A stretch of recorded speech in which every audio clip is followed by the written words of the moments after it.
Hi friends, మనం శంషాబాద్కి దగ్గరలో ఉన్న ముచ్చింతల్లోని చిన్నజీయ స్వామివారి ఆశ్రమంలో ప్రతిష్ఠించబడిన 108 దివ్యదేశాల గురించి చర్చించుకుంటున్నాం కదండి.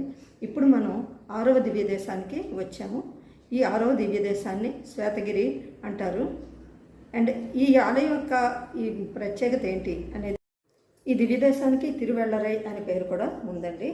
అసలు ఏంటి అక్కడ ప్రాముఖ్యత అంటే, స్వామివారికి అందరూ సమానమే అనేదే కాకుండా ఇక్కడ స్త్రీ పురుషులు సమానం కాదు, స్త్రీ యొక్క ఆధిపత్యాన్ని నిరూపించే క్షేత్రం కూడా ఇది. ఇక్కడ స్వామివారు అమ్మవారికే ప్రాధాన్యత ఇచ్చి ఆవిడ కనుసన్నగలో తను నడుస్తున్నట్టుగా నిర్మాణం చేయబడిన క్షేత్రం అండి ఇది. ఇక్కడ అమ్మవారి చేతిలో దండం ఉంటుంది. అమ్మవారి అధికారం ప్రకారమే, ఆవిడ ఇన్స్ట్రక్షన్స్ ప్రకారమే అన్నీ ఇక్కడ కార్యక్రమాలు జరుగుతూ ఉంటాయి. అంతే కాకుండా ఉత్సవాలకు వెళ్ళినప్పుడు ముందు అమ్మవారు వెళ్తూ ఉంటారు, అమ్మవారిని ఫాలో అవుతూ స్వామివారు వెళ్ళటం కూడా జరుగుతూ ఉంటుంది. ఆ తర్వాత అమ్మవారు తిరిగి వచ్చిన తర్వాత ముందు అమ్మవారిని ఆవిడ గర్భగుడిలోకి ప్రవేశపెట్టిన తర్వాతే ఆవిడ పర్మిషన్ తోటే స్వామివారిని కూడా ప్రవేశపెట్టడం జరుగుతుంది. అది ఇక్కడ ప్రత్యేకత. అయితే ఇక్కడ ఇంకొక ప్రత్యేకత ఏంటంటే, రామాంజుల వారు మనకి తెలుసు కదా, ఒకసారి విషప్రయోగం జరిగింది రామాంజుల వారి మీద.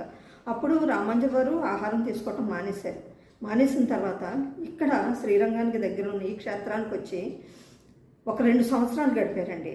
ఆ టైంలో ఆ తర్వాత అమ్మవారి ఆదేశాల ప్రకారం అమ్మవారి ఆరగించిన ప్రసాదాన్ని రామాంజుల వారికి పంపిస్తారు. ఆచారం ఇప్పటికీ కూడా కొనసాగుతుంది.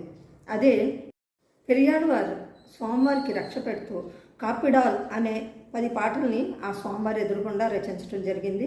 అంతేకాకుండా ఈ పుండరీకాక్షుడి దేవాలయం నిర్మాణం అయిన తర్వాత శిబి చక్రవర్తి, మనకు తెలుసు కదా శిబి చక్రవర్తిలో ఉన్న చాగుగుణం అయి, శిబి చక్రవర్తి 3700 మంది వైష్ణవుల్ని తీసుకొచ్చి, భక్తుల్ని తీసుకొచ్చి ఇక్కడ ఉండమని ఆదేశించడం కూడా జరిగింది.